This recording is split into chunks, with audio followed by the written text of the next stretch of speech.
Hello everyone. Today we delve into the extraordinary life of one of the most iconic and polarizing figures of our era, Donald J. Trump. Known globally for his achievements across various industries, from real estate tycoon to reality TV star, and ultimately the 45th President of the United States, Trump has been a lightning rod for both admiration and controversy. His life is a tapestry of soaring triumphs and tumultuous scandals, capturing the world's attention at every turn. But how did this larger-than-life persona come to be? What was the childhood like that forged such an indomitable spirit?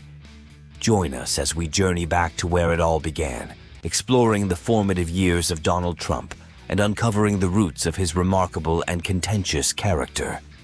This is the untold story of the boy who would grow into a man whose name resonates across the globe.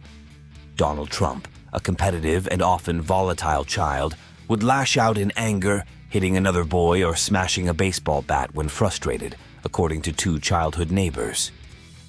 His frequent misbehavior in school led his friends to use his initials as shorthand for detention. His father, Fred C. Trump, a successful real estate developer, provided Donald and his four siblings with a life of luxury, including private schools, limousines, and a 23-room house. However, this comfort was conditional on good grades and behavior. At 13, Donald was sent to a military boarding school where he faced strict discipline, including physical punishment for misbehavior, daily inspections, and curfews.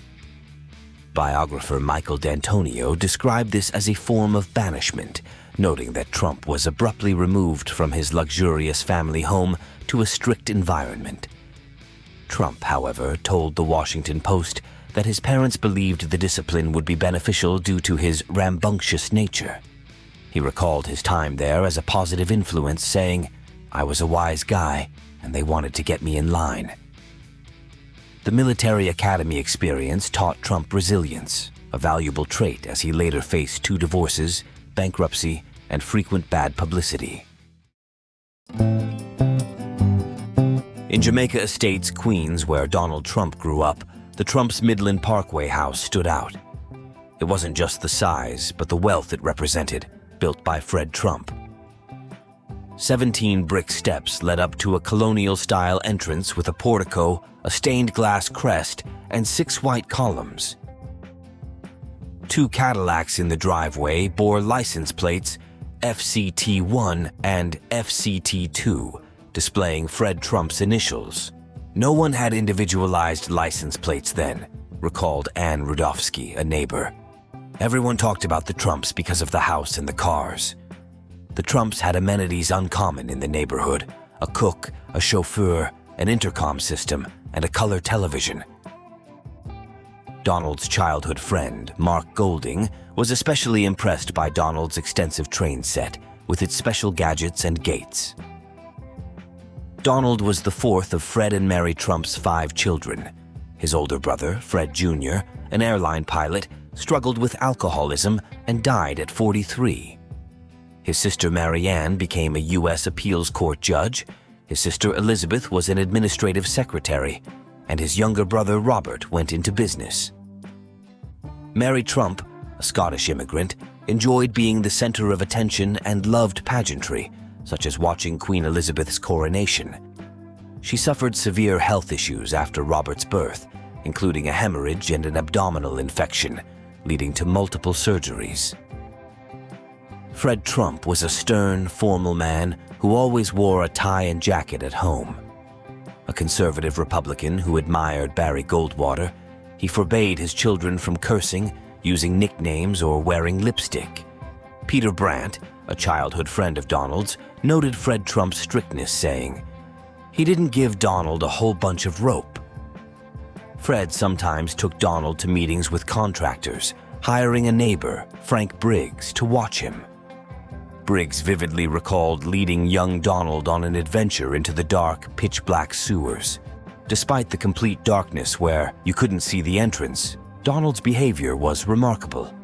"The thing that amazed me," Briggs said, "was that Donnie wasn't scared. He just kept walking." This fearless attitude left a lasting impression on Briggs, showcasing Donald's boldness and adventurous spirit even at a young age. Donald Trump attended the private Q Forest School for kindergarten, where the dress code required skirts for girls and ties and blazers for boys, and students had to stand when the teacher entered the classroom. Donald, along with other boys, often misbehaved by pulling girls' hair, passing notes, and talking out of turn. "We threw spitballs and raced our chairs, crashing them into other desks," said classmate Paul Onish, who described himself and Trump as probably the two worst. Donald's frequent detentions led to his friends nicknaming the punishment DTs for Donnie Trump. "He had a reputation for saying whatever came to mind," said Donald Cass, a retired agronomist and schoolmate. When Trump incorrectly identified pro wrestler Rocca, Cass recalled, "We would laugh and tell him he was wrong, but he'd insist he was right and make the same mistake again."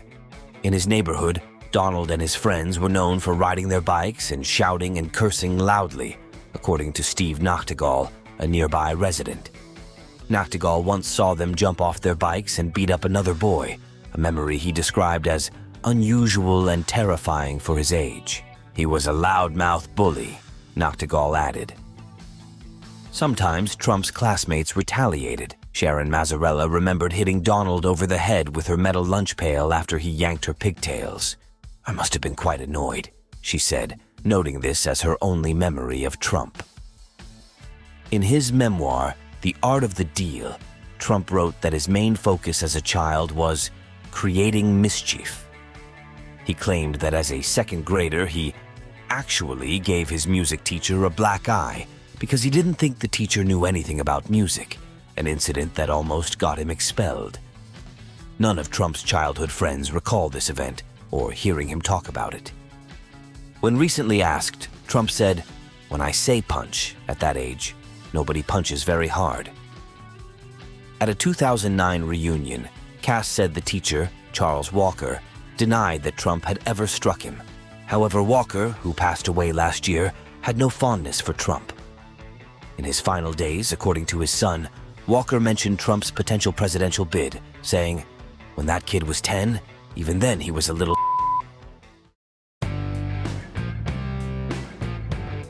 Despite his grades and tendency to annoy teachers, Donald Trump excelled on the playground. During dodgeball games, he was known for his agility, often jumping and pulling his knees up to avoid being hit. "The trumpet was always the last man standing," recalled Chrisman Scherf, a former classmate and now a surgeon in Arizona. Trump's best sport was baseball. His passion for the game led him, at age 12, to write a prose poem published in the yearbook.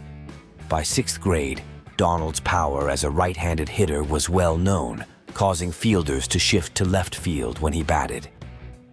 "If he had hit the ball to right, he could have had a home run because no one was there," said Nicholas Cass, a schoolmate.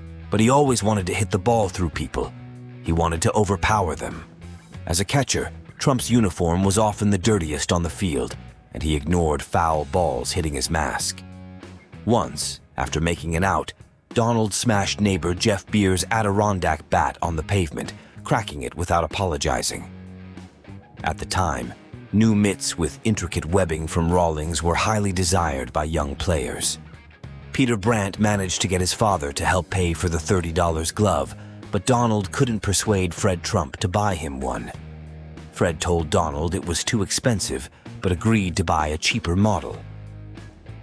In 1958, 12-year-old Donald Trump and his friend Peter Brandt often took the E-train to Manhattan without their parents' permission. Manhattan, with its towering buildings and vibrant streets, was a world away from their quiet Queens neighborhood. Arriving at 53rd Street and 5th Avenue, Donald and Peter felt like urban explorers. They roamed Central Park, watched basketball games along the East River, and observed the bustling Midtown scene. In Times Square, they discovered novelty shops selling prank items like stink bombs and fake vomit. These shops also sold switchblades, which the boys bought, influenced by the popularity of West Side Story and its gang themes. Near the end of 7th grade, Fred Trump discovered Donald's knives and learned about his city trips. Furious, he decided drastic action was needed. Before 8th grade, Fred enrolled Donald at the New York Military Academy, a boarding school 70 miles away from Jamaica Estates. Biographer Michael D'Antonio, who wrote Never Enough, Donald Trump and the Pursuit of Success, described Fred Trump's decision as a very severe response to a kid who hadn't gotten arrested and wasn't involved in drinking and drugging. He was essentially a smart aleck. He called it a profound rejection of Donald. Donald did not inform his friends about his departure. When the news spread, his friends were confused. It was very sudden. I was really surprised and sad, Brandt recalled. I always wondered if there was something about his past that made his father send him to military school. Eric Seven, an executive who was a year behind Trump at Q Forest, described Donald as a normal, rambunctious kid. He noted the rug was pulled out from under him. At the New York Military Academy, Donald Trump adapted to a disciplined environment with a crew cut, a heavy wool uniform, and a daily wake-up call from a Reveille recording. Instead of enjoying family-prepared steaks, he ate in a crowded mess hall where the meals included meatloaf, spaghetti, and Mystery Mountains, a stew made from deep-fried leftovers. Trump had to share showers with other cadets rather than having his own bathroom. His new authority figure was Theodore Dobius, a no-nonsense World War II veteran who had seen Mussolini's body after execution. Dobius, who recently passed away, was known for physically reprimanding cadets and setting up a boxing ring to address poor grades and disciplinary issues. Dobius noted in an interview that Trump initially resisted the structure of military life, including tasks like making his bed and shining his shoes. We really didn't care whether he came from Rockefeller Center or whatever. He was just another name, Dobius said. He recognized Trump's drive to be the best, his desire for recognition, and his enjoyment of compliments. Trump earned medals for neatness and excelled academically and athletically, standing out on both the baseball and football teams. Classmates described him as both friendly and cocky. He boasted about his father's wealth, claiming it doubled with each real estate deal. He was self-confident and very soft-spoken, believe it or not, as if he knew he was just passing time until he went on to something greater, said Michael Pitkow, a classmate. Trump enjoyed playing Elvis Presley and Johnny Mathis records in his room and used an ultraviolet light for tanning, humorously announcing to his roommate, David Smith, "We're going to the beach." By senior year, Trump was known for bringing stylish women to campus, dressed in high fashion.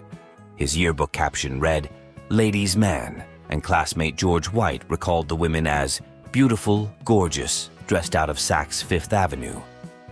Trump's meticulous nature sometimes led to clashes with fellow cadets. Ted Levine, who shared a room with Trump, recalled that Donald's towels and underwear were always perfectly squared. Levine nicknamed him Mr. Meticulous. During an inspection, after finding Levine's bed unmade, Trump threw the sheets on the floor. Levine, who was shorter than Trump, retaliated by hurling a combat boot and hitting Trump with a broomstick. Trump, enraged, pushed Levine toward a second-floor window, but two cadets intervened. Levine understood Trump's aggression in the competitive culture of the academy. "Would I have respected him if he didn't?" Levine asked. "No. If he took that from the little crap I was, he wouldn't be where he is today." In his senior year, Donald Trump was appointed captain of a company at the military academy. Peter Ticktin, a company platoon sergeant and now a Florida lawyer who supports Trump's candidacy, recalled that Trump commanded respect without raising his voice. "He never yelled at anyone," Ticktin said. "He'd just give a look, with his eyebrows raised, signaling that you couldn't disappoint him." However, a month into the senior year, Trump encountered a problem. One of his platoon sergeants had pushed a plebe, Lee Ains, against a wall for not snapping to attention quickly enough. At the time, The academy was already addressing a serious hazing incident and was particularly sensitive to new abuse allegations. As a result, Trump was reassigned to the role of battalion training officer. Ains reported that the academy believed Trump had not closely monitored his officers. Trump, on the other hand, viewed his reassignment as a promotion, asserting, "I did a good job, and that's why I got elevated." After his transfer, Trump led a drill team in New York City's Columbus Day parade. Standing on Fifth Avenue, he expressed his future ambitions to Major Anthony Ace Castellano, saying, "You know what, Ace? I'd really like to own some of this real estate someday." While college loomed, Trump felt drawn to business and confided to a roommate that he would regret not following his father into the field. He considered film school in California, but ultimately chose to stay in New York. In 1964, following his high school graduation, Trump joined his father at the dedication of the Verrazano-Narrows Bridge. Amidst the ceremony, Trump noted that the 85-year-old Swedish designer, who had come from Europe for the event, was not acknowledged. This experience taught him a valuable lesson. "I realized then and there that if you let people treat you how they want, you'll be made a fool," he later told a reporter. By the age of 18, Trump had a clear vision of his future. He shared this ambition with fellow cadet Jeff Ortenow, telling him, "I'm going to be very famous one day." Ortenow responded, "You're probably going to be president."